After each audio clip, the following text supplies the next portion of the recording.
Saints-Falcons week is underway, and we're already talking about wide receivers. Stay tuned. The Acme Oyster House Afternoon Wrap is next.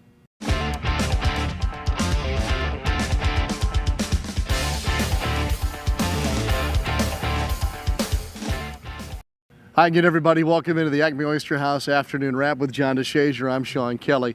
As if already a second divisional opponent in the first 3 weeks wasn't a big enough deal, that divisional opponent this week, as you know, is Atlanta. Saints and Falcons week is here, John, and it's always a little different. Well, they hate each other. I mean, let's be honest. I mean, now they'll downplay it because that's what you do as professional athletes. And some guys just wouldn't admit it, even if you dragged them across hot coals. But look, these franchises don't really like each other, and so it generates a kind of collegiate atmosphere. To be honest with you, it's more like two college teams playing against each other than professional teams because of the proximity and the dislike.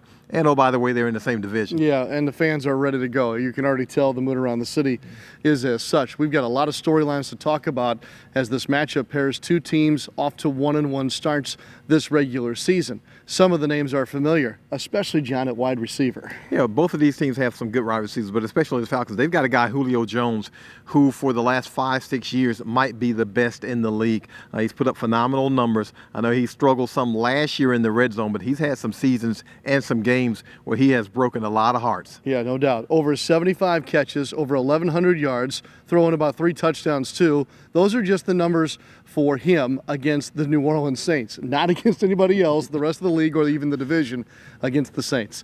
Marshawn Lattimore has the big responsibility of being the primary defender on number 11, Julio Jones. He can do everything, so I got to be on my game. That's basically it. No special way to put anything. You just got to be on my game. He's #1 receiver in the league. I feel like one of the top 3 in the league, so I got to be on my game. Meanwhile, the Saints have their own thing going right now in their #1 wide receiver, Michael Thomas, turning heads across the league. A great start for him, a record-setting start for him. Yeah, over the first 2 games of the season, Michael arguably has been the best receiver in the NFL. He's got 28 catches. That's an NFL record for the first 2 games of a season. He already has 3 touchdowns, only had 5 touchdowns all of last season. That catch total, 28, represents 43% of the completions Drew Brees has thrown this season. So Michael Thomas has been a favored target. No doubt. Drew Brees was asked after practice today about throwing to Michael Thomas, not just completing passes to him, but the fact that it's been so heavily Michael Thomas, and if Brees would like to see it get spread around a little bit more. It's all within the framework of the player, the concept, or what's going on, and you're always identifying matchups and different things. But I mean, listen, he's for one reason or another. Obviously, I know he's caught a lot of balls here the last 2 weeks. He's gotten open. He's done a great job with that. His number's been called. Probably a combination of a lot of things.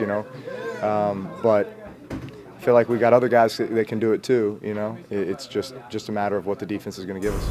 Well, if you're going to start naming names here as far as Saints wide receivers who may be getting more touches soon if the ball does get spread around more, obviously Ted Ginn Jr. has had a fair amount of touches, but after that, the drop-off is kind of severe. John, though, one name that did pop up today with head coach Sean Payton, a name that we haven't heard really since training camp, is Tre'Quan Smith. Yeah, the 3rd-round pick made his first catch of the season last week against Cleveland. Hopefully, he can build on those numbers. Now, we know it's been heavily tilted toward Michael Thomas. We already talked about that. But Tre'Quan Smith is one of those guys who can do a lot of things to impact an offense. Yes, head coach Sean Payton says he's really picked up the system now. His time may be here, and Drew Brees seems to be in agreement. He hadn't got a ton of opportunities, but I think as the season progresses, I think his opportunities will come, and I think we just keep stressing to him, you got to be ready. Got to be ready for those opportunities, and time on task between us in practice. Having those opportunities to build that chemistry, and but I think he can be a big part of what we do. I'm definitely ready for the opportunities. I'm just waiting on my number to be called. And last game, I had 1 target and 1 catch. At this moment, I just know I got to be patient and just wait my turn because I got a lot of great guys in front of me. And when my name is called, I got to do my job. And right now, my role is something else right now, so I just got to focus on my role. And I know that whatever position I'm in is for the betterment of my team. I just got to do what I have to do and do my job at the best of my ability. So certainly the wide receiver topic is a big one, John. We're just kind of scratching the surface. There's so much more that we'll cover throughout the week. News of the day, John. What have we got on this Wednesday? Well, guys, we didn't see at practice left tackle Tre'Quan Armstead. Now, might be a maintenance day for Tre'Quan. Same thing happened last week, so we'll continue to monitor that. He's likely going to play on Sunday. However, no Ted Ginn Jr. We didn't see him on the practice field, and no receiver Tommy Lee Lewis. Now, Tommy Lee Lewis left Sunday's game with an injury, and Alvin Kamara actually came in to field the last punt or two.